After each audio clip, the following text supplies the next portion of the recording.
آدمی پاگل بھی ہو جائے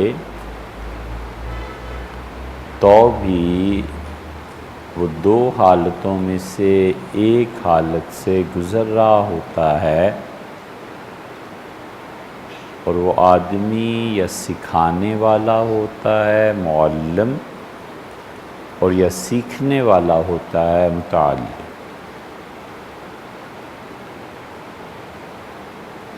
کوئی شخص کسی حال میں ایسا نہیں ہوتا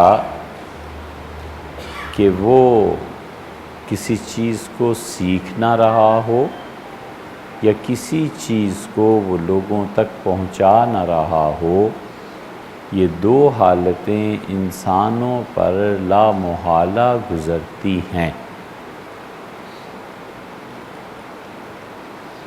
ایک پاگل آدمی ہے، اور اس پاگل آدمی کی بھی حقیقت دیکھی جائے اور اس کے دماغ میں کوئی گھس جائے تو وہ پاگل آدمی بھی جو بھی چیز سوچ رہا ہے وہ کوئی نہ کوئی چیز یا تو بتا رہا ہے یا سیکھ رہا۔ دنیا میں بے شمار لوگ پاگل ہوتے ہیں اور بے شمار لوگ نیم پاگل ہوتے ہیں، اور آدمی کو اور خاص طور پہ بچوں کو اگر بالکل واضح اور متعین منزل نہ ملے تو ان کے پاگل پن کے امکانات بڑھ جاتے ہیں۔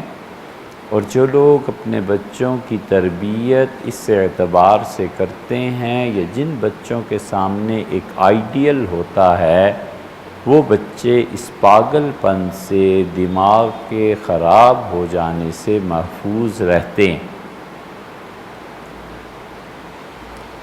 بچہ متاثر ہوتا ہے اور اس میں اثر قبول کرنے کی صلاحیت تو خیر اس وقت بھی آ جاتی ہے جب ابھی وہ اس دنیا میں نہیں آیا ہوتا۔ بھری پڑی ہے تاریخ کہ ان لوگوں نے جب ادراک اور شعور کو دیکھا اور انہوں نے اپنے شعور کو جانچا تو انہوں نے وہ واقعات بھی بیان کیے جو ان کی پیدائش سے پہلے دنیا میں پیش آئے تھے۔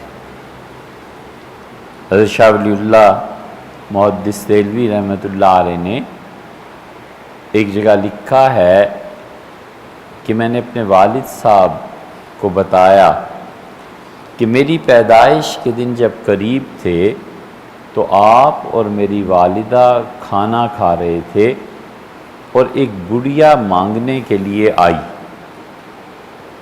اور آپ نے اسے روٹی دینے سے انکار کر دیا، تو میں نے آپ کے دل میں اس بات کو ڈالا کہ والد میں آ رہا ہوں ان قریب، اور آپ میری وجہ سے ہی اسے کھانا کھلا دیں۔ تو والد نے آدھی روٹی توڑ کر اس کو دے دی، اور بیسیوں اس قسم کی چیزیں، یہ سب حالتیں انسان پہ گزرتی ہیں، اور بچوں میں کبھی تو اس کی شخصیت آئیڈیل ہوتی ہے۔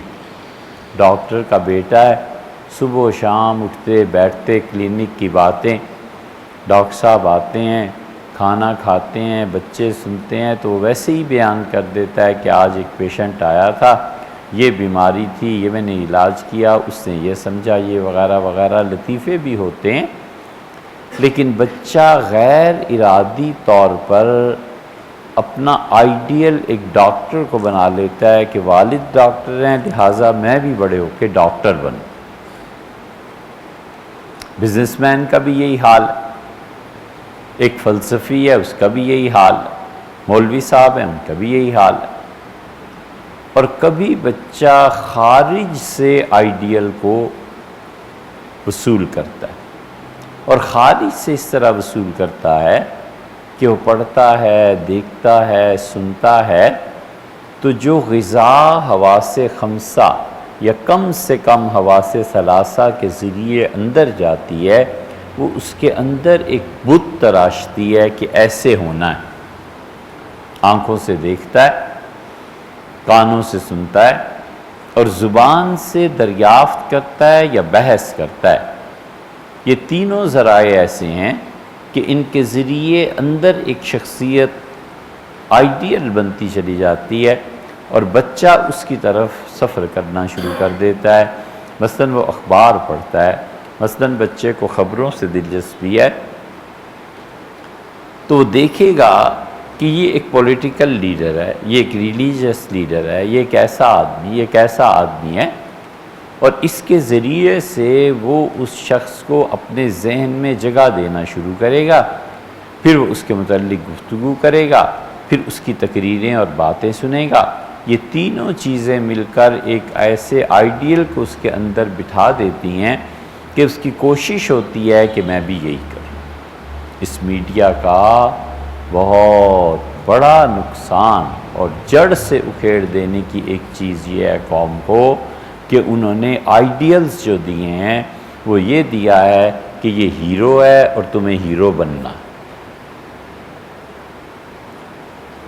یہ ایک لڑکا ہے، محبت کرنے والا ہے، تمہیں بھی کوئی محبوبہ چاہیے۔ اس کی ایک گرل فرینڈ ہے اور تمہیں بھی ایک گرل فرینڈ، اور ایک کا ایک بوائے فرینڈ اس کے۔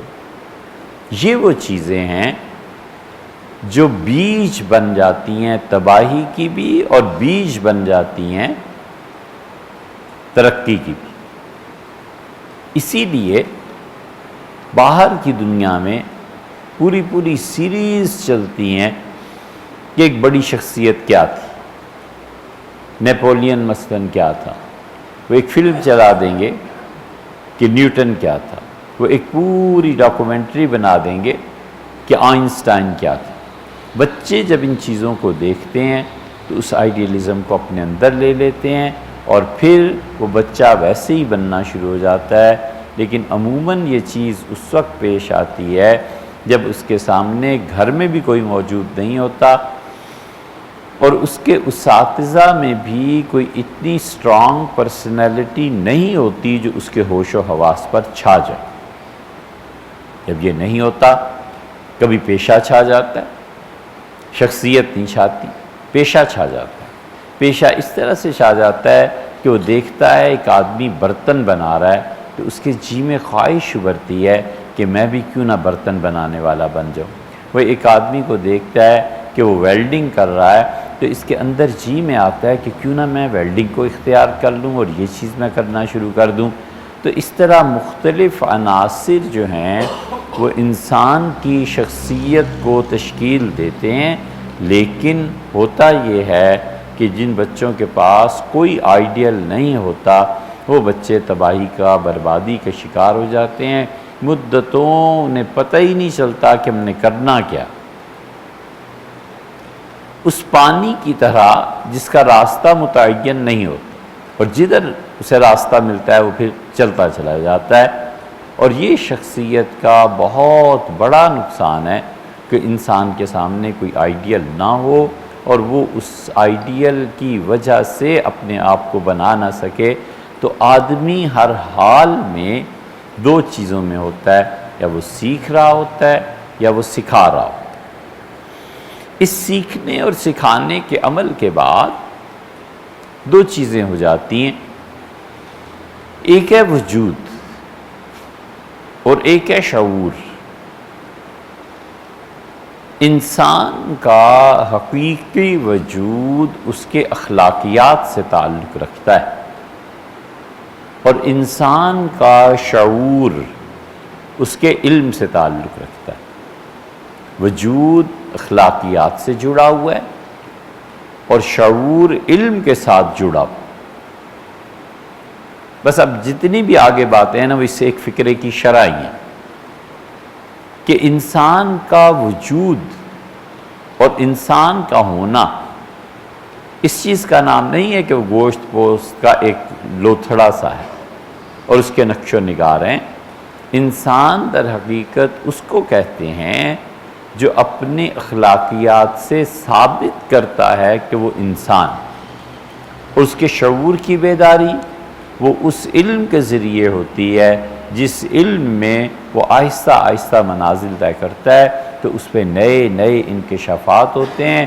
نتیجہ یہ نکلتا ہے کہ اس کا علم بہت گہرا بھی ہوتا چلا جاتا ہے، کبھی وسیع بھی ہوتا چلا جاتا ہے، لیکن اصل انسان جو تشکیل پاتا ہے اس کا وجود اخلاقیات کے مرہون منت ہے کہ اگر وہ نہیں ہے تو انسان کا وجود کوئی معنی نہیں رکھتا۔ ایک چیز ہے علم سے نفع ہونا، ایک چیز ہے انسان کی اخلاقیات کا بننا۔ ہماری یہ جتنی نسلیں ہیں نا، یہ انسان کے شعور سے جو نفع پیدا ہو رہا ہے اس پہ مر گئی ہیں۔ یورپ نے یہ کر دیا، مشین ایجاد کر دی، فلاں جگہ پہ پہنچ گئے، چاند کو مسخر کر لیا، کمپیوٹر دیکھیں، اب آپ ان کے اٹامک تھیوریز دیکھیں، یہ ہو گیا یہ ہو گیا۔ یہ سب کا سب اس شعور کا نفع ہے جو انہیں پہنچ رہا ہے، اور ان کا وجود کیا ہے؟ وجود تب ہوتا جب وہ اخلاقیات میں ہوتا، اور اخلاقیات میں وجود یہ ہے کہ پچھلی 2-3 صدیوں میں جتنا خون یورپ نے اور ان لوگوں نے بہایا ہے اس کا کوئی مثال نہیں ملتی۔ پہلی جنگ عظیم، دوسری جنگ عظیم، اور اس کے بعد عراق پر چڑھ دوڑنا، پھر اس کو ٹکڑے ٹکڑے کر دینا، پھر لیبیا کی تباہی آ گئی، پھر اس کی آ گئی، اب شام میں جاری ہے، اور اس کے بعد مصر کی باری بھی آ جائے گی اور فلسطین کی بھی۔ یہ سب کی سب چیزیں اخلاقیات سے تعلق رکھتی ہیں، اور اخلاقیات انسان کی ضمانت دیتی ہیں۔ شعور اور اس علم سے جو نفع ہوتا ہے وہ انسان کا ضامن نہیں ہے۔ اب اس کی آسان مثال دیکھیں، ایک آدمی آئنسٹائن، ایک آدمی نیوٹن، مان لیا ایک آدمی کانٹ، مان لیا ایک آدمی شیکسپیئر جیسی بڑی شخصیت رکھتا ہے، جتنے کام اس نے کیے ہیں نا یہ سب اس کی شعور اور علم کی بنیاد پہ اس کا نفع دنیا نے اٹھایا، اور اپنی ذات کے اعتبار سے اگر یہ شخص جھوٹا ہے، اور اگر یہ شخص لوگوں کا مال مار کھاتا ہے، اور اگر یہ شخص دوسرے کے خون کا درپے ہے، اور کہیں کوئی ایسا نظام ہو کہ دونوں میں سے ایک چیز چننی پڑ جائے کہ تم کیا بننا چاہتے ہو، ایک جھوٹا ABC کوئی نام لے لیں، اور ایک فریبی، اور ایک پرلے درجے کا اخلاقیات میں گرا ہوا، یا پھر تم آئنسٹائن اور نیوٹن بننا چاہتے ہو، تو دنیا بھر میں اس اصول پر اتفاق ہے کہ وہ کہے گا کہ میں ایک سچا انسان بن جاؤں، اچھا انسان بن جاؤں، مجھ سے کسی کو نقصان نہ پہنچے، مجھ سے کسی کو تکلیف نہ پہنچے، میرے لیے زیادہ بہتر ہے بجائے اس کے کہ میں اٹامک تھیوری دنیا کو۔ یہ شعور اور علم ہے، اس کی پروڈکشنز ہیں جو ہمارے بچے دیکھتے ہیں اور متاثر ہوتے ہیں، اور اس کی بیک پہ جو شخصیت ہے اس شخصیت میں وزن کتنا ہے، اس کا وجود ہے یا نہیں۔ اس لیے انسان کا وجود تمام کا تمام وہ اخلاقیات سے تعلق رکھتا ہے کہ اس آدمی کے اخلاقیات کیسے ہیں، اور شریعت اصل میں جس چیز پر زور دیتی ہے اور جس طرز پہ دنیا کو رکھنا چاہتی ہے وہ اخلاقیات کی دنیا ہے۔ اسے کوئی بحث اس سے نہیں ہے کہ کوئی نیوٹن بنا کہ نہیں بنا، اسے کوئی بحث اس سے نہیں ہے کہ کوئی آدمی چاند پہ پہنچا یا نہیں پہنچا۔ شریعت کو پوری بحث اس سے ہے کہ انسانوں نے سچا ہونا سیکھا ہے کہ نہیں، انسان نے حسد کو اپنے اندر سے ختم کر دیا ہے یا نہیں، انسان نے ریاکاری کو ختم کر دیا ہے یا نہیں، انسان جو پروڈکٹ ہے وہ کیسا ہے اس دنیا میں۔ افسوس یہ ہے کہ لوگوں کی نظریں اس سے اٹھ گئی ہیں اور جا الجھی ہیں وہاں جہاں پر اس کے شعور کا نفع اور وجود سرے سے ہے ہی۔ اس لیے انسان یہ جتنے بھی مراحل سے گزرتا ہے، چاہے وہ سیکھنے والا ہے اور چاہے وہ سکھانے والا، اصل اس کی دولت اخلاقیات، اور اصل اس کی دولت وہ وجود ہے جو اس نے اپنی اخلاقیات کے ذریعے سے جنم دیا۔ اس کے علم کا نفع دنیا کو پہنچا ہے یا نہیں پہنچا، وہ جتنا بھی بڑا جاہل ہے اور جتنا بھی بڑا علم سے بے شعور ہے، لیکن اگر انسانی اخلاقیات کے کسی معیار پر وہ ٹھہرتا ہے تو وہ اپریشیٹیبل آدمی ہے کہ اس نے سچ بولا اور اس نے صحیح بات۔ کاندھلہ میں ایک مقدمہ آ گیا اور ایک پلاٹ پہ جھگڑا تھا، اور ہندوؤں نے کہا کہ یہ پلاٹ ہمارا ہے، ہم نے یہاں مندر بنانا ہے۔ مسلمانوں نے کہا ہم نے یہاں مسجد بنانی۔ اور ایک بزرگ اس وقت زندہ تھے، محمود ان کا نام تھا، محمود کاندھلوی رحمۃ اللہ علیہ۔ انگریزوں نے فیصلہ کرنا چاہا کہ دونوں طرف سے شکایات آ رہی تھی، تو انگریز مجسٹریٹ نے لکھا کہ میں فلاں تاریخ کو کاندھلہ آ رہا ہوں۔ کاندھلہ ہندوستان کا بہت مشہور ایک قصبہ گاؤں ہے، اور بڑے بڑے علماء وہاں سے پیدا ہوئے رحمہم اللہ۔ مجسٹریٹ نے کہا ہندوؤں سے کہ پوری بستی میں ایک آدمی تم دے دو، ایک آدمی جو تمہارے بارے میں سچ بولے، سچ کہے، میں تمہارا فیصلہ کر دوں گا، ہندو کوئی ایک دے دو۔ انہوں نے کہا جی کوئی ہندو نہیں۔ مسلمانوں سے پوچھا تو مسلمانوں نے کہا ہمارے پاس کوئی مسلمان نہیں ہے جو سچی گواہی دے۔ اس وقت تو شاید گاؤں میں کوئی نہیں ہوتا ہوگا، اب شہروں میں کوئی نہیں ہوتا، اب شہروں میں کوئی نہیں ہوتا، اور اب تو ملکوں میں کوئی نہیں ہوتا۔ پورے ملک میں جتنا طبقہ ہے جو ملک کو چلا رہا ہے، ایک آدمی ان میں سچا نہیں ملتا، ایک آدمی ہے۔ جتنی آپ کی پولیٹیکل لیڈرشپ ہے، ان میں ایک آدمی بھی نہیں جسے یہاں سے اٹھا کر سچوں کی فہرست میں داخل کیا جائے۔ یہ سب جب پیدا ہوئے تھے تو ان کی والدہ نے گھٹی میں جھوٹ ملا کے پلایا تھا، بڑے سے بڑا جھوٹا۔ جھوٹا بھی چھوٹا لفظ ہے، قرآن جو کہتا ہے نا وَيْلٌ لِّكُلِّ أَفَّاكٍ، اور تباہی اور بربادی ہے ہر لپاڈیے کے لیے۔ یہ سب لپاڈیے ہیں، لپاڈیے کا ترجمہ دیکھنا جا کے ڈکشنری۔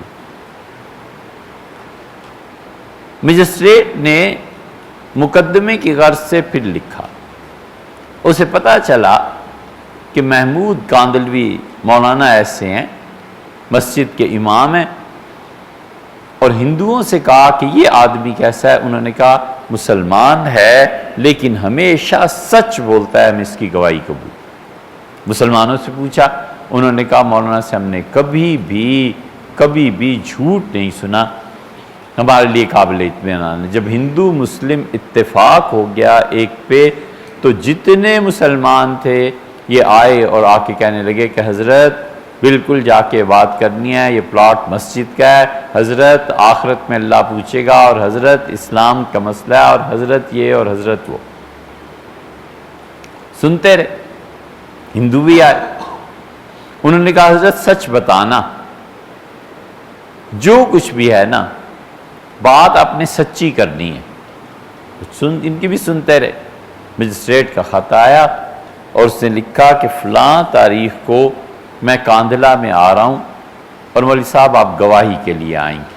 انہوں نے اس کے جواب میں لکھا کہ جب سے 1857 کی جنگ آزادی میں لوگوں کا قتل عام میں نے گوروں کے ہاتھوں دیکھا ہے، میں نے اللہ سے قسم کھا لی ہے کہ میں کسی گورے کو دیکھوں گا بھی نہیں۔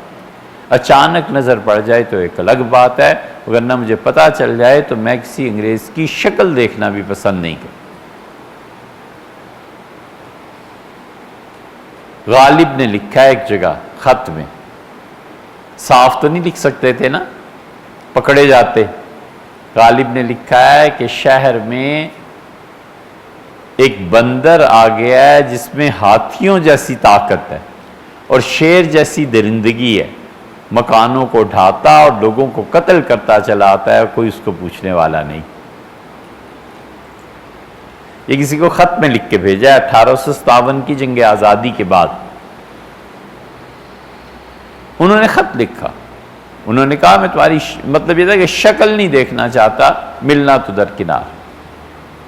مجسٹریٹ تھا، انگریز انصاف، تو پھر کوشش جو بھی۔ اس نے لکھا کہ مولانا میں تانگا بھیجوں گا اب اس پہ تشریف لائیں اور میں ایک خیمے میں بند ہو کے بیٹھ جاؤں گا، اور آپ صرف خیمے کے پاس کھڑے ہو کے اتنا بتا دو اونچی آواز میں کہ کون سچا کون جھوٹا۔ ہندو کہتے ہیں ہمارا پلاٹ ہے، مسلمان کہتے ہیں ہمارا پلاٹ۔ مولانا نے اس کو منظور کر لیا۔ آخری رات جو مسلمان آئے، یہ مجاہد، یہ سارے، حضرت بالکل سچی بات، حضرت بالکل مسجد، اور اگر یہ مسجد نہ بنی اسلام کا مستقبل خطرے میں، اسلام تباہ ہو جائے گا، اور ہندو بھی۔ وہ خاموش رہے، تانگے پہ بیٹھے، اور تانگے پہ انہوں نے پیچھے پردہ لگوا لیا۔ انہوں نے کہا ایسے نہ ہو کوئی گورا اس کے ساتھ آیا ہوا ہو، باہر کھڑا ہو تو میری نظر پڑ جائے۔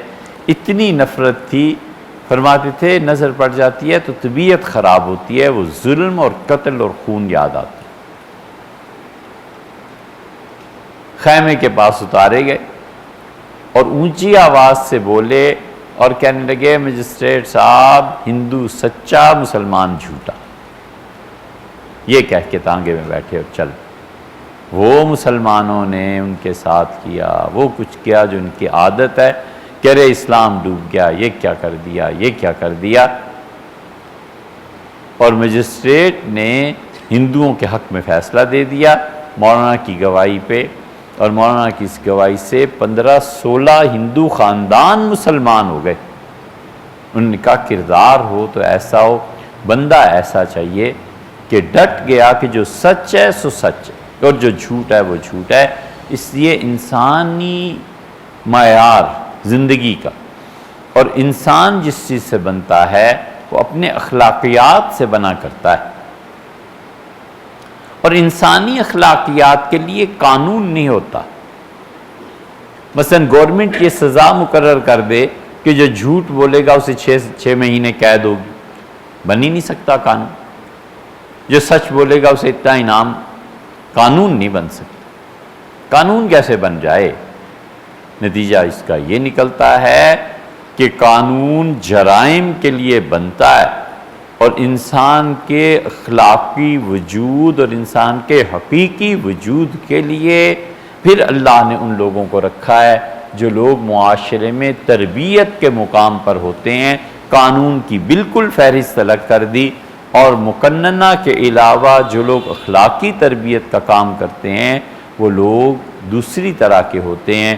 پہلے زمانوں میں شخصیت بڑی جامع ہوا کرتی تھی، بھئی ایک وقت وہ شیخ بھی ہوتا تھا، مفتی بھی ہوتا تھا، شاعر بھی ہوتا تھا، ادیب بھی ہوتا تھا، تاریخ پہ بھی دسترس ہوتی تھی، فلسفہ اس کے ہاتھ کا تھا، کتاب و سنت اس نے دیکھے ہوئے ہوتے تھے، حالات حاضرہ سے باخبر ہوتا تھا۔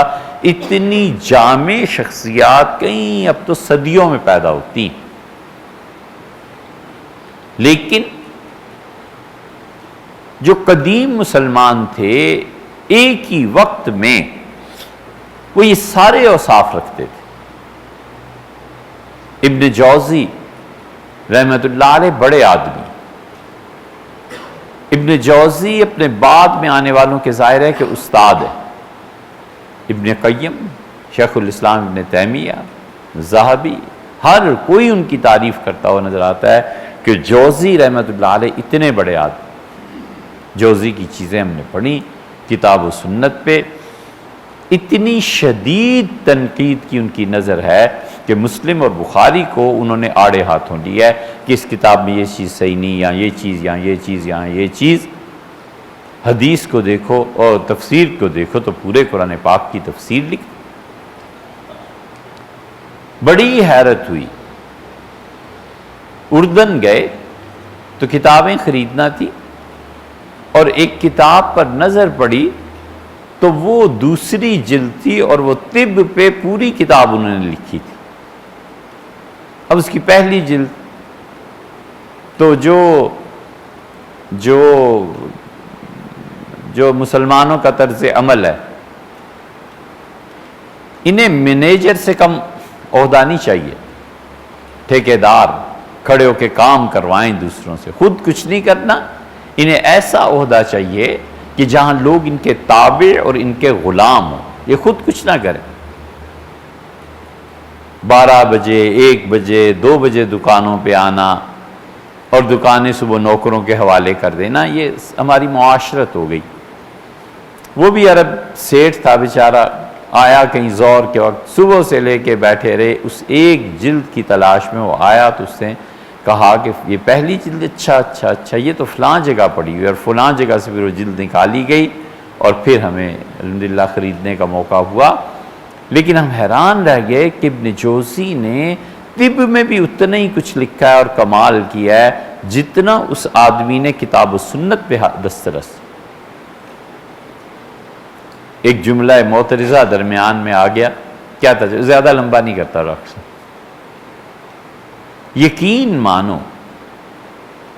یقین مانو اور ہماری زبان پہ اعتبار کرو، مسلمانوں نے جتنا کام کتاب و سنت پہ کیا ہے نا اور فقہ پہ کیا ہے، طب میں اگر اس سے زیادہ نہیں کیا تو اس سے کم بھی نہیں کیا۔ مخطوطات، فہرستیں، دوائیاں، بیماریاں، کس سے علاج ہوگا، یہ پتی کہاں ہوتی ہے، یہ بوٹا کہاں اگتا ہے، یہ پھل کہاں پایا جاتا ہے، یہ درخت کون سا ہے، اس کی چھال کے کیا اثرات ہیں، پوری تصویر بنا کے ساتھ اور لکھ کے کہ اس کا ذائقہ ایسا ہوگا، فلاں موسم میں فلاں زمین پہ فلاں ملک میں پایا جاتا ہے۔ اتنا کچھ لکھا ہے، دنگ رہ گیا۔ کان پہ 16 جلدوں میں کتاب لکھی ہے کہ کان ہے کیا، بیماری کیا ہے، علاج کیا ہے، کہاں کہاں پایا جاتا ہے۔ 12 جلدوں پہ ایک کتاب مشتمل ہم نے دیکھی، آنکھ پہ لکھی گئی تھی کہ آنکھ کے امراض کیا ہیں، نظر کا مسئلہ کیا ہے، نظر ٹھیک کیسے ہوتی ہے، کون کون سی چیزیں۔ ظاہر ہے کہ طب ہمارا موضوع نہیں تھا تو اسے ایسے ہی دیکھا، لیکن حیران رہ گئے کہ مسلمانوں نے کوئی چیز اور بہت ترقی اسپین کے لوگوں نے اس میں کی اور مستقل، لیکن اب ان کتابوں سے نہ کوئی فائدہ اٹھانے والا رہا، نہ کوئی پڑھنے والا رہا، نہ ہی کوئی ان چیزوں کی طرف توجہ اور اعتناء برتنے والا رہا۔ اتاترک کمال پاشا نے پہلا کام یہ کیا تھا کہ عربی کو ختم کر دیا۔ اس نے کہا آئندہ سے ترکی زبان لکھی جائے گی اور یہی پڑھی جائے گی۔ نتیجہ یہ نکلا کہ ساری ترکی کے کتب خانے بیکار ہو۔ یہ اب اربکان نے جو ایک سٹیپ لیا ہے نا اور اس سے کہا ہے کہ عربی زبان کی اجازت ہے اور پڑھی اور پڑھائی جائے گی، یہ سیکولر ایسے ہی نہیں شیخ اٹھے وہاں کے ترکی کے، انہوں نے مظاہرے کیے کہ عربی کی کیوں اجازت دی جا رہی ہے۔ اربکان کے ایک دستخط نے یا ایک اس کے حکم نے یہ جو چیز کیا ہے تاکہ اپنی نئی نسل کو قدیم سے جوڑا جائے، تاکہ یہ بچے بڑے ہوں تو پڑھیں کہ مسلمانوں نے کیا کیا کام کیے تھے۔ ترکی میں اب تک اتنی کتابیں ہیں مسلمانوں کی، اتنی کہ 10,000 آدمی چلا جائے عالم اسلام سے، 10,000 بچے 20-25 سال کے چلے جائیں اور خدا انہیں زندگی دے 95 سال کی اور وہاں رہیں، ساری نسل کھپ جائے، مر جائے، کتابیں نہیں ختم ہوتی۔ اتنے بڑے بڑے کتب خانے، اتنی بڑی بڑی چیزیں، اور طب ہے کہ ہر مسلمان اس پہ لکھ رہا ہے، ہر کوئی لکھ رہا ہے اس پہ۔ کلائی کیا چیز ہے، اس پہ کتابیں لکھی، کیا کیا، اور حتیٰ کہ بچہ جو دنیا میں نہیں آیا اس کے دل کی دھڑکن اور ان چیزوں پہ کتابیں لکھی۔ اسپین کا تھا وہ طبیب، چلو کبھی نام یاد آ جائے گا، فٹس جنین یہی کہتے ہیں، کیا کہتے ہیں جو بچہ پیدائش سے پہلے ہوتا ہے، فٹس ہی کہتے ہیں شاید، ہاں، اس کے بارے میں کتابیں لکھی۔ ایک آدمی کو یہ خیال آیا تھا اور وہ حکیم اجمل تھا۔ دلی میں حکیم اجمل جو تھے، ان کا گھر، ان کا دواخانہ، ان کی بیٹھک پورے ہندوستان کی سیاست کا بھی مرکز تھی۔ گاندھی بھی وہاں آتے تھے، نہرو بھی وہاں آتے تھے، مولانا ابوالکلام آزاد بھی جاتے تھے، جتنے بڑے بڑے پولیٹیکل فگرز تھیں سب جاتی تھی، اور وہ دعوت کرتے تھے، کھانے کھلاتے تھے، اس میں پورا طب شامل ہوتا۔ پنڈت جواہر لال نے لکھا ہے کہ میرے پیٹ میں شدید تکلیف تھی، تو میں دعوت سے واپس آ رہا تھا، تو میں نے کہا چلو حکیم اجمل صاحب دروازہ تشریف لائے، تو میں نے کہا بہت شدید تکلیف ہے، تو وہ اندر گئے اور چنے لا کے مجھے دے دیے، فرمایا یہ کھا لیجیے ٹھیک ہو جائیں گے۔ تو لکھا ہے کہ چنے کھائے اور تھوڑی دیر میں ٹھیک ہو گیا۔ تو میں نے ان سے جا کے پوچھا تو انہوں نے طبی طور پہ پھر کسی اور موقع پہ بیان کیا کہ یہ چیز ہو گئی تھی، آپ کے جسم میں دعوت سے آ رہے تھے، چکنائی زیادہ ہو گئی تھی، میں نے چنے دے دیے، انہوں نے چکنائی کو جب جذب کرنا شروع کیا تو آپ کا درد کم ہو۔ جو بھی ہوگی چیز ہمیں نہیں معلوم، اس تو انالائز ڈاکٹرز کریں گے کہ کیا چیز ہے، لیکن اس شخص کے ذہن میں یہ بات آئی اور انہوں نے کیا کیا، انہوں نے ایک کونسل بنا دی اور اس کونسل میں حکیم رکھے، ڈاکٹر رکھے، مولوی رکھے اور خود بیٹھ کے، اور انہوں نے کہا کتابوں کو پڑھنا شروع کرو، جو چیزیں قدیم طب کی تھیں ہم انہیں نکال دیں، اور جتنی میڈیکل نے ترقی کی ہے ہم طب کو قدیم اور جدید میڈیکل ان دونوں کو ملائیں اور پڑھیں، اور ہم دیکھیں کہ ہم اپنی ہندوستانیوں کو، ہندوستان میں رہنے والے غریب لوگوں کو سستی دوائیاں، بہتر تشخیص یہ کیسے کر سکتے۔ اجلاس ہوتا رہے، مثلا ایک جگہ یہ بحث آئی کہ ابن سینا نے لکھا ہے کہ دل کا خون جو ہوتا ہے یہ بالکل الگ ہوتا ہے، باقی جو باڈی کا خون ہے وہ ایک الگ ہے۔ تو حکیم اجمل نے اور ڈاکٹرز نے کہا یہ نہیں ہے، یہ بس اس زمانے کی بات تھی، ختم ہو گئی، اب ایسے نہیں ہے، ایک ہی خون ہے جو سارے جسم میں گردش کرتا ہے، اور اس طرح کی بہت سی چیزیں۔ ان کا انتقال ہو گیا اور ان کے انتقال کے بعد یہ دنیا ہی اجڑ گئی۔ اب تک ہمارے ہاں کوئی ریسرچ لیبارٹریز ایسی نہیں ہیں جو ان چیزوں کو کھودیں، نشان۔ کینسر عجیب و غریب اس کے علاج، سرطان کے نام سے ہے نا، کینسر کے کئی علاج کتابوں میں لکھے۔ تریٹ ہاسپٹل میں ایک آدمی آیا، اسے کینسر تھا، ہیپاٹائٹس سی۔ وہاں ایک حکیم تھا، کسی ضرورت سے ہم ملنے گئے تو دیکھا وہی جو پیشنٹ تھا وہ لائن میں لگا ہوا تھا وہاں پہ، اور وہ حکیم صاحب روز 200 روپے لیتے تھے اور ہیپاٹائٹس سی کا علاج کرتے تھے۔ ہم سمجھتے تھے ایسی ہی مذاق۔ وہ آدمی اپنی رپورٹس چند مہینوں کے بعد لے کے آیا تو ڈاکٹرز نے کہا حیرت ہے کہ اس کا یہ کینسر کم ہو گیا ہے، سی سے بی میں آ گیا، کچھ ایسی چیز تھی۔ وہ حکیم مرتے مر گیا، مگر نسخہ نہیں اس نے بتایا کہ وہ علاج کیا کرتا تھا۔ یہ تو پھر صدری نسخے ہوتے ہیں نا، منتقل ہوتے رہتے ہیں، سچ بھی اور جھوٹ بھی، اناڑی بھی اور اچھے لوگ بھی۔ لیکن جو علم کا میدان ہے، جو ریسرچ انہوں نے کی ہے، یہ سب چیزیں ایسی ہیں۔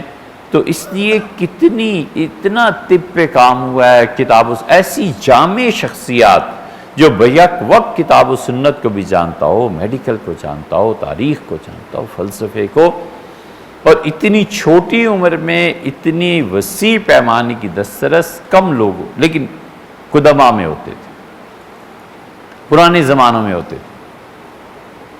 تو دو شعبے الگ ہو گئے، ایک قانون کا شعبہ تھا، وہ فقہا نے سنبھال لیا، یہ کرے اتنے سال جیل، یہ کرے اس کی چوری کی سزائی، اور دوسرا شعبہ وہ تھا جو دوسروں نے سنبھال لیا، اور انہوں نے اخلاقیات کے طور پہ انسان بنانا شروع کیے۔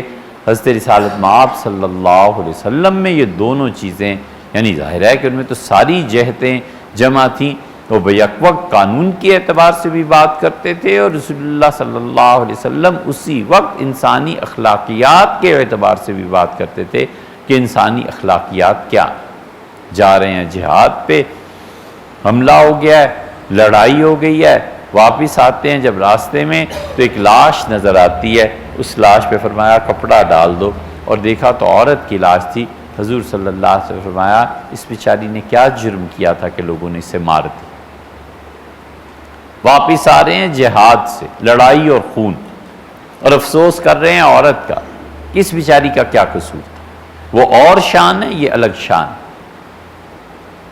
تو سوسائٹی جو بنتی ہے وہ ہمیشہ انسانی اخلاقیات پر بنتی ہے۔ اس لیے یہ جو بچے یہ کہتے ہیں نا کہ اتنا کچھ ایجاد کیا، اتنا کچھ ایجاد کیا، اس کے پس پشت جو معاشرہ تھا اس میں سچائی کتنی تھی۔ اس معاشرے میں جھوٹ کتنا تھا۔ اور جب انسانی اخلاقیات میں ترفع اور ترقی ہو جائے اور گورنمنٹ کو قانون بنانے کی ضرورت نہ پیش آئے اور جیلیں خالی ہونے لگیں تو ایسے معاشروں کو پھر شکست نہیں دی جا سکتی۔ جیلیں خالی ہو جاتی، کوئی جرم والا رہتا نہیں، جھوٹ نہیں بولتے، دغا نہیں ہے، دھوکہ نہیں ہے۔ عباسیوں کے زمانے میں خراسان بڑا وسیع علاقہ، اس کے گورنر نے اعلان کیا، اس نے کہا حج کے قافلے جاتے ہیں، چیزیں ان کی بہت زیادہ ہوتی ہیں، اور اس نے کہا رسی گر جائے اونٹ سے اور وہ حج کر کے واپس آئے اور رسی اس جگہ پہ اسے نہ ملے تو مجھے قتل کر دو۔ اتنے دیانتدار تھا معاشرہ، اتنے دیانتدار لوگ تھے کہ سونا اور چاندی اور ہیرے گر جاتے تھے، کیا مجال ہے کوئی اٹھا لے اسے، وہ وہیں پڑا، نہیں ہوتا تھا۔ معاشرہ اتنا اچھا ہو گیا تھا، افراد اتنے اچھے ہو گئے تھے، اخلاق کے بنے ہوئے آدمی میں جرأت پیدا ہوتی ہے، بہادری پیدا ہوتی ہے، کیونکہ اسے پتہ ہوتا ہے کہ ظلم تو ہونا نہیں۔ یہ عبداللہ ابن زبیر کھیل رہے تھے، حضرت رسالت پناہ صلی اللہ علیہ وسلم کے انتقال کے وقت کیا ان کی 8-9 سال عمر تھی، اور سیدنا عمر رضی اللہ عنہ کی خلافت، سیدنا عمر رضی اللہ عنہ گزرے اور بچے ان کو دیکھ کے ان کی روب کی وجہ سے، بڑی ہستی ہونے کی وجہ سے ادھر ادھر پھیل گئے، یہ کھیلتے رہے۔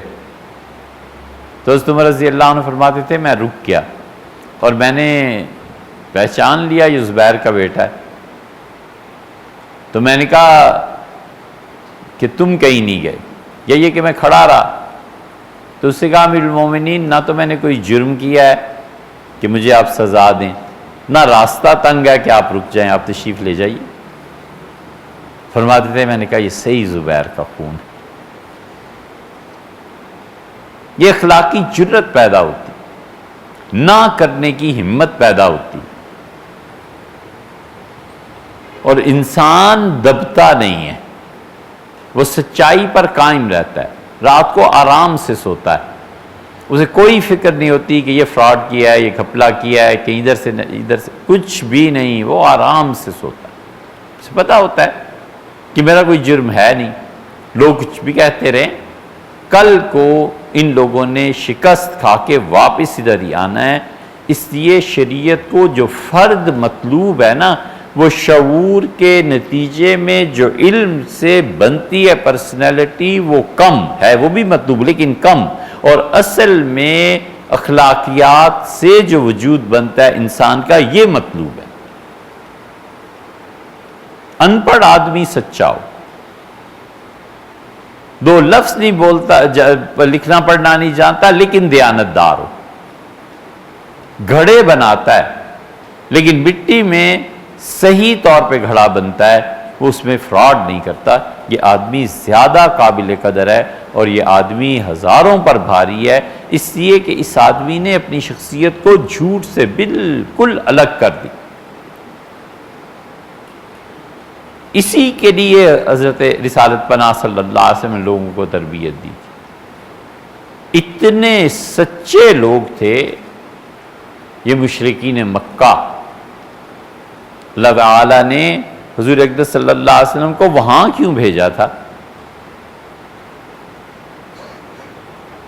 وہاں سے کہیں زیادہ آباد تو ہندوستان تھا، ادھر بھیج دیتے۔ وہاں سے کہیں زیادہ افریقہ آباد تھا، حجاز کے علاقے میں کیوں بھیجا؟ اس لیے بھیجا کہ حجاز میں ابھی تک اخلاقی انسان موجود تھے۔ ہندوستان سے باقاعدہ ان عربوں کی تجارت ہوتی تھی، یہاں سے تلواریں جاتی تھیں، اور اتنی خوبصورت تلوار ہوتی تھی، اتنی چمکدار کہ حضرت حسان ابن ثابت رضی اللہ عنہ نے ایک قصیدے میں ایک شعر میں کہا رسول اللہ صلی اللہ علیہ وسلم کو مخاطب کر کے کہ اللہ کے رسول آپ کا چہرہ ایسے نور اس میں سے جھلکتا ہے جیسے ہندوستان کی بنائی ہوئی تلوار. مسالے جاتے تھے، بہت چیزیں. حضور صلی اللہ علیہ وسلم کو قنوج، ہندوستان کی ایک ریاست ہے، وہاں کے ایک مہاراجا نے ایک گھڑا بھر کے بھیجا خشک ادرک، سونٹ. حضرت ابو سعید رضی اللہ عنہ کہتے ہیں حضور صلی اللہ علیہ وسلم نے اس گھڑے سے وہ نکالی اور ہم سب کو تقسیم کی، میں بھی ایک تھا جسے دی گئی تھی. بہت چیزیں ملیں گی ہندوستان کی سفر کی. آدمی وہاں آ کے پھنستا ہے. صحیح بخاری وغیرہ جو اساتذہ پڑھاتے ہیں نا، جہاں آتا ہے حضور صلی اللہ علیہ وسلم نے دو مختلف جگہ پہ دو آدمیوں کے متعلق کہا. آپ نے فرمایا میں موسیٰ علیہ السلام سے جب ملا اور میں نے ہاتھ ملایا تو کأنہ من قوم ضبط، مجھے تو لگا یہ پنجابی جٹ ہیں. حضرت آدم علیہ السلام کے متعلق بھی کہا. جب میں نے انہیں دیکھا تو میں نے کہا یہ تو پنجاب کے جٹ لگتے ہیں. اس پہ بحث اٹھی کہ حضور صلی اللہ علیہ وسلم نے پنجابیوں کو دیکھا کہاں تھا، جٹوں کو دیکھا کہاں تھا. ہوتا تھا عمان جو ہے نا، یہاں میلہ ہوتا تھا سالانہ، اور حضور صلی اللہ علیہ وسلم اس میں تشریف لاتے تھے اپنے چچا وغیرہ کے ساتھ تجارت کے لیے، اور ادھر سے ہندوستانی جاتے تھے. وہاں کہیں حضور صلی اللہ علیہ وسلم دیکھا ہوگا، اور وہ بات نبی کریم صلی اللہ علیہ وسلم کو یاد رہی، اس لیے آپ نے تشبیہ دی اس سے. وہاں کیوں بھیجا؟ اس لیے کہ ان لوگوں میں اخلاقیات تھے، قوم میں شعور تھا، اس معاشرے میں جھوٹ نہیں تھا، اس معاشرے میں ادب اور احترام کی روایات باقی تھیں، چھوٹے بڑے کی تمیز باقی تھی. یہ روایات جس قوم اور معاشرے میں باقی رہتی ہیں وہ صدیوں کی گارنٹی ہوتی ہے، اور جب تنزل آتا ہے تو یہی روایات ٹوٹتی ہیں، یہی چیزیں ختم ہوتی ہیں. حضرت عمر بن العاص رضی اللہ عنہ وغیرہ ہیں، عائل بن واس، یہ سارے خاندان. سیدنا عمر رضی اللہ عنہ جب اسلام قبول کیا تو لڑائی ہوئی، اور اس لڑائی میں عاص بن وائل سہمی آیا، اور اس نے آ کے حضرت عمر رضی اللہ عنہ کو چھڑایا. اور اس نے کہا یہ جس کو مار رہے ہو نا، تمہیں پتہ نہیں ہے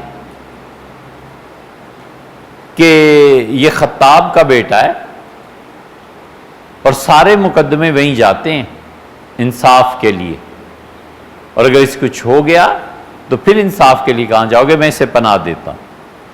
چیخ اٹھے کہ نہ پناہ دو، مارنے دو. کہ نہیں. عائس بن وائل سہمی تھے. وہ جس رنگ کی پگڑی باندھ لیتا تھا نا بندہ، لوگ اس رنگ کی پگڑی اس دن اتار دیتے تھے، نہیں باندھتے تھے، کہتے تھے یہ نہیں زیبا ہے، اتنا بڑا آدمی. یہ ادب کی روایات قائم تھی، احترام کی روایات قائم تھی اس معاشرے. ایثار اور قربانی، جھوٹ نہ بولنا، وعدے کو نہ توڑنا، یہ سب ان کافروں میں شامل تھا.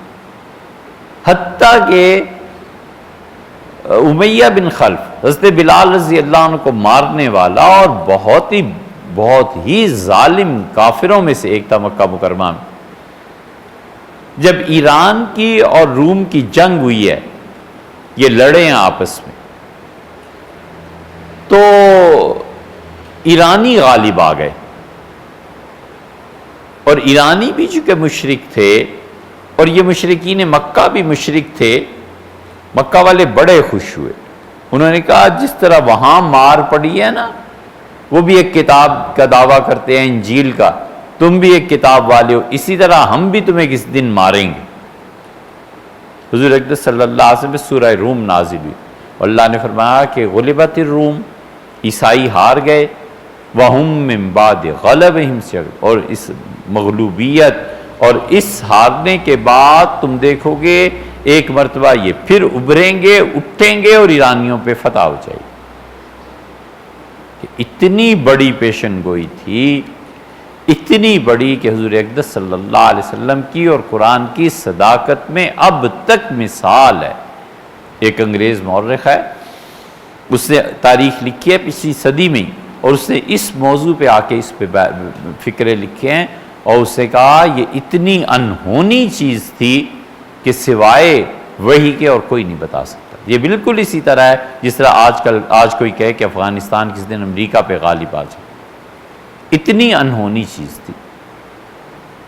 اور ایرانیوں نے مارا، اور مارتے مارتے وہ رومیوں کو، عیسائیوں کو بیت المقدس لے گئے، اور بیت المقدس میں جا کر جس صلیب کے متعلق یہ ان کی روایت تھی کہ سیدنا مسیح علیہ السلام کو اس پہ سولی چڑھایا گیا تھا، وہ لکڑیاں بھی اٹھا کر ایران پہنچ گئی۔ یہ ایسی ہے جیسے حجر اسود کو کوئی لے جائے، پوری عیسائی دنیا ہل کے رہ گئی۔ اور یہاں یہ پیشن گوئی تھی کہ کبھی غالب آئیں۔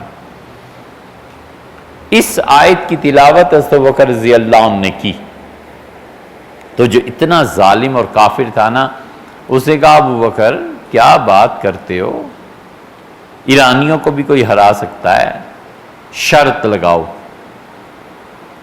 اللہ نے فرمایا فی بضع سنین، چند برسوں میں۔ بضع کا لفظ عربی میں چند کے معنی میں بھی استعمال ہوتا ہے۔ تو انہوں نے کہا شرط بدو، انہوں نے کہا 3 سال میں اگر عیسائی غالب آ گئے، تمہاری بات پوری ہوئی تو میں 10 اونٹ تمہیں دوں گا، اور اگر نہ ہوا تو تم 10 اونٹ مجھے دو گے۔ حضرت ابوبکر رضی اللہ عنہ نے شرط لگائی اور حضور صلی اللہ علیہ وسلم کی خدمت میں حاضر ہوئے۔ نبی کریم صلی اللہ علیہ وسلم نے فرمایا ابوبکر بضع کا لفظ 3 سے 9 تک آتا ہے، تو اس لیے اس کو بڑھاؤ اور انہیں جا کر کہو کہ 9 سال تک، اگر ایسے نہ ہوا تو ہم دیں گے، تو ہو گیا تو تم دو۔ اور فرمایا 10 کی بجائے اونٹ بھی بڑھاؤ، 100 اونٹ کرو، مقابلہ بھی جم کے ہو نا، یہ اعتماد ہے۔ سیدنا ابوبکر رضی اللہ عنہ گئے اور انہوں نے کہا کہ ایک تو یہ بضع کا لفظ اس طرح، تو ہنسا، اس نے کہا چلو یہ بھی صحیح، کون سا عیسائیوں نے غالب آنا ہے؟ انہوں نے کہا 100، اس کا 100 اونٹ سے۔ 100 اونٹ کوئی معمولی سی چیز ہوتی ہے، کروڑوں کی مالیت کے ہوتے ہیں۔ اس لیے جو لوگ سمجھتے ہیں کہ رسول اللہ صلی اللہ علیہ وسلم کسی غریب گھرانے میں پیدا ہو گئے تھے، وہ وقتی غربت تھی۔ انبیاء علیہ السلام اللہ ان گھرانوں میں بھیجتا ہے جو اس وقت کے بڑے مالدار اور چوٹی کے لوگ ہوتے ہیں۔ آپ دیکھتے نہیں، عبد المطلب چلے گئے ابراہ کے پاس، ابراہ جو تھا مکہ حرم بیت اللہ گرانے آ رہا تھا، تو اس نے بات چیت ہوئی تو ان کا میرے اونٹ واپس کرو، میرے 200 اونٹ تمہارے لیے ہیں۔ تو جس شخص کے 200 اونٹ مکہ کی وادیوں میں چر رہے ہوں، یہ کوئی معمولی سی چیز ہے؟ متمول ہوں گے نا، پیسہ تو تھا۔ پھر ان کے بیٹوں میں جب تقسیم ہوئی ہے، پھر آہستہ آہستہ غربت نے اس گھر کا راستہ دیکھا ہے۔ پھر وہ اتنی غربت ہو گئی تھی کہ عرب گوشت سکھاتے تھے، جیسے بلوچستان میں بھی لوگ گوشت سکھاتے ہیں نا۔ تو ایک آدمی رسول اللہ صلی اللہ علیہ وسلم کے سامنے آیا اور اس پہ کپ کپی طاری ہو گئی، آپ کے روب کی وجہ سے کانپنے لگا۔ تو آپ نے اسے بٹھایا، دلاسا دیا، آپ نے کہا کیوں گھبراتے ہو، تمہیں پتہ ہے میں کس ماں کا بیٹا ہوں؟ وہ ماں میری تازہ گوشت نہیں خرید سکتی تھی، تو ہم لوگ خشک گوشت خریدتے تھے، جو سستا ہوتا تھا اسے کھاتے تھے، میں تو اس ماں کا بیٹا ہوں۔ تو 100 اونٹ درمیان میں بدر ہو گئی، بدر میں یہ کافر مارا گیا۔ یہ اتنے وعدے کے پکے لوگ تھے کہ اس کے بیٹے 100 اونٹ لے کے مکہ مکرمہ سے مدینہ منورہ آئے، اور انہوں نے کہا والد نے ابوبکر جو آپ کے ساتھ شرط لگائی تھی نا، ہم ہار گئے، میرے والد ہار گئے۔ اگرچہ شرط انہوں نے لگائی تھی، لیکن ہمیں شرم آتی ہے کہ ہم ان کی اولاد ہو کے باپ کا وعدہ پورا نہ کریں، یہ لیں 100 اونٹ آپ کے حوالے۔ یہ کافروں کا حال ہے۔ اس لیے اللہ نے اس عرب سوسائٹی میں رسول اللہ صلی اللہ علیہ وسلم کو بھیجا کہ انسانی اخلاقیات زندہ تھے، سچ اور جھوٹ زندہ تھے، چھوٹے اور بڑے کی تمیز قائم تھی۔ اسی لیے آپ دیکھیں نا حضور صلی اللہ علیہ وسلم کی خصوصیات میں شفا میں قاضی عیاض نے لکھا ہے کہ نبی کریم صلی اللہ علیہ وسلم کے لیے یہ چیزیں پہلی کتابوں میں آتی تھی کہ اللہ کے رسول بازاروں میں آوازیں دینے والے نہیں ہوں گے، اسی لیے اس سوسائٹی میں اونچا بولنا جرم تھا، چیختے نہیں تھے لوگ، اونچا نہیں بولتے تھے، تحمل سے آہستہ آواز۔ اسی لیے تو رسول اللہ صلی اللہ علیہ وسلم نے ایک آدمی کو دیکھا پیچھے سے چیخا کسی کے لیے، تو آپ نے فرمایا ایسے نہیں بلایا کرتے، کسی انسان سے کام ہو تو اس کے پاس جا کے کہو یہ کیا طریقہ ہے کہ تم پیچھے اس کے کھڑے چیخ رہے، منع فرما دیا۔ یہ سب چیزیں اس سوسائٹی میں تھیں، تو اس لیے قومیں اور ملک اور فرد جو حقیقی ترقی پاتا ہے نا، اور جو وجود ہوتا ہے وہ اخلاقیات کا ہوتا ہے، وہ علم اور شعور کے راستے سے جو ممالک میں ترقی آیا کرتی ہے، وہ ترقی بالکل انسانوں کی ضرورت ہے، انسانوں کے لیے اچھی چیز ہے، اس کا انکار نہیں ہے، لیکن اگر وہ اخلاقیات سے بنا ہوا انسان نہیں ہوگا نا، تو یہ جو چیزیں علم اور شعور سے ایجادات ہوئی ہیں ان کو بھی تباہ کر بیٹھے گا، ان کو بھی خراب کر بیٹھے گا۔ اب اس کی چھوٹی سی مثال دیکھنا چاہیں گے؟ مشین خرید لی، گھر لے آئے، شادی ہوئی، بہو لے آئیں، مشین کھولی گئی، سب اس مشین کو چیک کر رہے ہیں، وہ جو پرچہ ساتھ ہوتا ہے نا، اول تو وہ پڑھا ہی نہیں جاتا، اس لیے کہ ہمارے یہاں ابھی تک شعور پیدا نہیں نہ ہوا کہ اسے اردو میں لکھو، کسی اس زبان میں لکھو جہاں پڑھنے والے ہوں۔ وہ اب تک انگریزی میں چلا آتا ہے اور اب تک عربی میں چلا آتا ہے اور کوئی نہیں اس سے پڑھتا۔ یہ ان کی غفلت کا حال ہے جو پاکستان میں ہی وہ مشین بنا رہے ہیں اور ساتھ ایسی وہاں اول تو یہاں اس کے ساتھ پرچہ ہو، اور وہ جو باہر سے مشین آئی ہے وہ کیوں اردو میں تو انہوں نے کرنا ہے، ایک ادھر غفلت اور ایک ادھر غفلت کے سب مشین پہ ہاں ایسے ہوگا ایسے ہوگا ایسے ہوگا، پرچہ کوئی نہیں پڑھتا کہ اس پہ ہدایات کیا لکھی۔ یہ مجموعی اعتبار سے سوسائٹی کا علم سے دور ہو جانا، اور سوسائٹی جب علم سے دور ہو جاتی ہے نا، کوئی دنیا کی طاقت انہیں فتح نہیں دلا سکتی، ہو ہی نہیں، سوال ہی پیدا نہیں ہوتا۔ یہ ورق ہی اڑا دینا چاہیے کہ جب تک اخلاقیات کے بنے ہوئے لوگ نہ ہوں کوئی ایسے کر سکے، نہیں ہوتا۔ ابھی چند دن پہلے بھی ایک مثال دی تھی، پھر دیتے ہیں اور بات ختم کرتے ہیں۔ لندن میں جگہ جگہ بورڈز لگے ہوئے تھے کہ آکسفورڈ میں کتابوں کا میلہ ہے اور آکسفورڈ یونیورسٹی کی طرف سے لندن سے ٹرینز فری جائیں گی۔ بیٹھ کے بس تھی، اس پہ بیٹھ کے چلے گئے، تو ایک آدمی آ کے ساتھ بیٹھا اور اس کے ہاتھ پاؤں دیکھ کے اندازہ ہوا کہ مستری ہے، جیسے سیمنٹ کا ریت کا کوئی اثر باقی ہو، ایک دو اوزار تھے اس پہ بھی اثر باقی تھا، اور بیٹھتے ہی سو گیا۔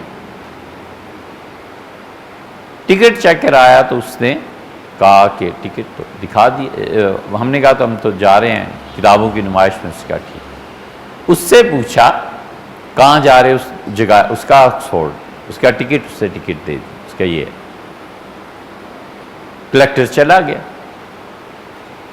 تو میں نے اس سے پوچھا کہ آپ آکسفورڈ میں ہی رہتے؟ اس کا ہاں۔ میں نے کہا ٹکٹ کیوں لیا؟ آج تو ساری بسیں اور ٹرین سب مفت چل رہی ہیں۔ اس نے کہا وہ ان کے لیے مفت چل رہی ہیں جو کتابیں اور نمائش میں جا رہے ہیں، میں اپنے گھر میں جا رہا ہوں۔ اس کا میں تو نمائش میں نہیں جا رہا۔ یہ اتنی سادگی سے کہہ گیا اس بات کو کہ اس کے لیے گویا کوئی غیر معمولی چیز ہی نہیں ہے، پھر سو گیا۔ یہ سادگی میں جس نے بات کہی نا، یہ کردار ہے۔ ہمیں خیال آیا کہ ہم اس کردار کی قوم کو تباہ کر لیں گے اور اس کردار کی قوم پہ لعنتیں بھیجیں گے۔ ہمارے ہاں تماشے تو دیکھو ذرا، کچھ ہوتا ہے تو پھر کیا ہوتا ہے، کیا مثالیں اس کی دینی ہیں، لیکن ہمیشہ دنیا میں غلبہ اور طاقت ان اقوام اور افراد میں رہتی ہے جن کا وجود اخلاقیات کی طرف سے آتا ہے ان کا غلبہ نہیں رہتا، جن کا وجود شعور اور علم کے ساتھ ہوتا ہے۔ اس لیے ہمیشہ اپنی شخصیت سے لے کے اجتماعی طور پر سوسائٹی ہر جگہ اخلاقیات پہ کھڑا ہونا چاہیے، اسی پہ بننا چاہیے اور اسی کے ساتھ زندگی گزارنی چاہیے۔ یہ ترقی کا راز ہے۔